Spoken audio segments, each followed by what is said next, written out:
Thank you.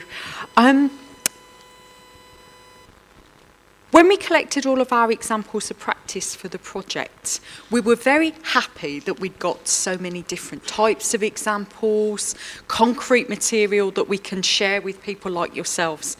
But we thought it was also important and would be useful for us to look at, across the examples, really what were some of the key messages that were coming out.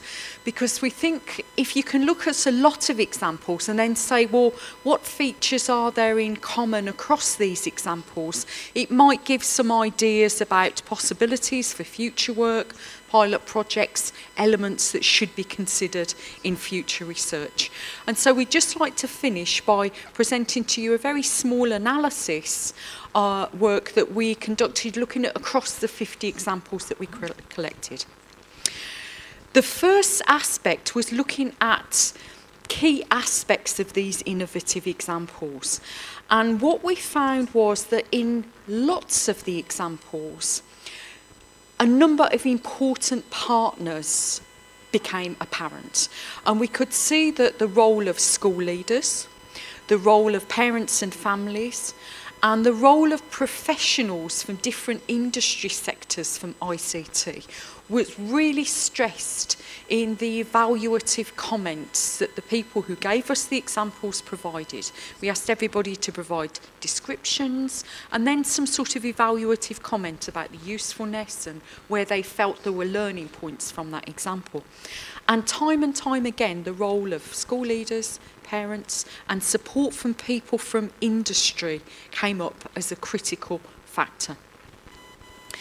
It also appeared that examples very often involve using ICTs in new ways, or in most importantly in our situation, using mainstream technologies in innovative ways to support learners with special educational needs. So just a little reflection. When we did our project in 1999 to 2001, when we asked about examples, I would say 90% of the examples our country shared with us were to do with assistive technology. Specialist technology to meet special particular needs of a few learners. This time round, I'd say probably 75% was in some way using mainstream, commercially available technology to support learners with special needs in different ways. So that's quite a development, and it's also a development in thinking.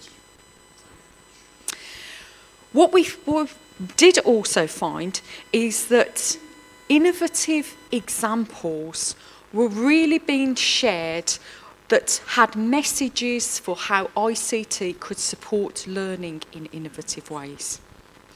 And again, this was a reinforcement of a message that ICT usage on its own, that's not what this is all about. ICT should be a tool for supporting learners in accessing learning opportunities and possibilities. And so quite a number of the examples we looked at were exploring possibilities for using ICT to support teaching methods such as personalised learning.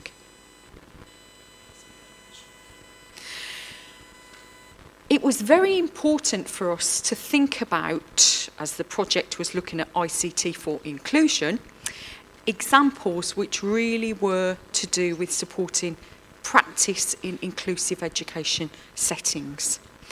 And there really is an increasing focus on the use of ICT as a learning tool for all learners. And I would personally say some of the most interesting examples we came across were demonstrating how ICT could support inclusion so that it wasn't something that was different for a few learners, but it was something all learners were using in ways which work for them, and it was cutting down on stigmatisation and the labelling of a few particular learners who needed something else. we could really see that countries were communicating the need for mainstream school-based innovative examples. We did have examples that came from separate classroom settings, special schools, separate special schools, but the majority of the examples that were shared were actually from the mainstream sector. And it was important for us that we were able to share these examples which really work towards supporting the principles of equity and inclusion for young people with different needs. The people who supplied us with these examples also were sharing messages about the fact that for them, many of the most useful examples inform mainstream teachers' practice. And this is an issue which has come up time and time again in the conference, I feel, that really when we're talking about using ICT to support learners in mainstream settings, we've got to be thinking about the class teacher's practice and not a few specialists or a few key experts who might be able to work with a few children at a time, but we need to be thinking about how can we support all teachers to work with all learners all of the time. I'd like to just finish on the importance of sharing information on examples of practice. And we could see that there were many positive effects of particular schools acting as role models or centres of excellence in using ICT, but then the most effective schools in doing this were also given possibilities, and they were themselves supported to actually work with other schools and act as support systems for their colleagues working in other schools. And the example Terry presented of Portugal and the resource centre set up there is a good concrete example of this. Schools working together in clusters.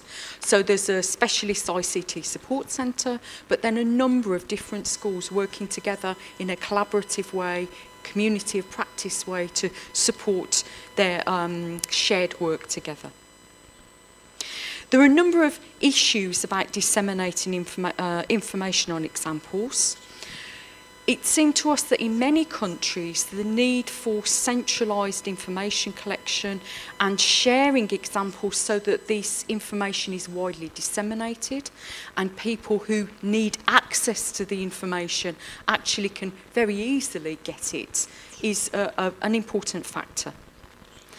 It's also important that there is evaluation data that can inform other practice examples. So if an example has been evaluated, assessed in some way, sharing the learning points, sharing the strengths and weaknesses is often as important as sharing information about the example itself. And then if we think about how lessons, how important messages from examples of practice can be transferred and may be considered in other contexts, then we could see a couple of key messages coming through from looking across the information we collected. First of all, that pilot projects, which may be linked to policy initiatives, new developments in policy, are really very, very important.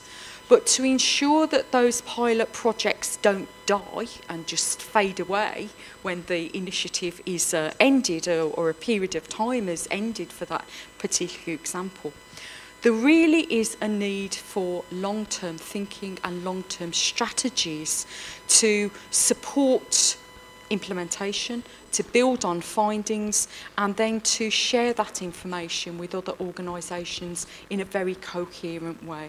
And some of the most interesting examples we saw had policy backing which allowed the sharing and the rollout, the development of the examples in some way over a long period of time. So we felt that local initiatives can definitely have impact on the people involved in that example.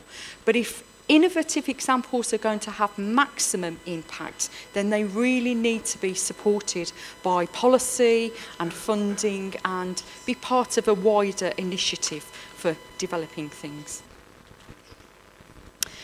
And finally, we'd just like to share some more messages about transferring practice, relating to the need for careful consideration of the implications of innovative examples for different parts of the ITC system. Examples are great, but they have to be seen in the context of, if you change one element of a system, what's the effect on all of the other different elements? And curriculum development issues, infrastructure development, and here we come again, teacher training, came up time and time again as key issues and key implications of examples. So really the relevance of specific examples in the long term involves it being directly relevant to ICT and in developments and initiatives that may happen not just in the short term but over a longer period. It's very easy for examples to become outdated because technology changes so quickly.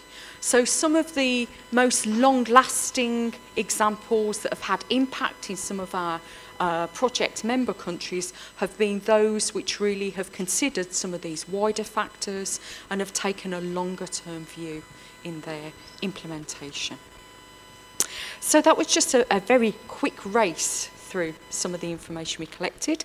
There's more of information available on our website, and Terry and I would be more than happy to take individual questions with you at some point. Thank you.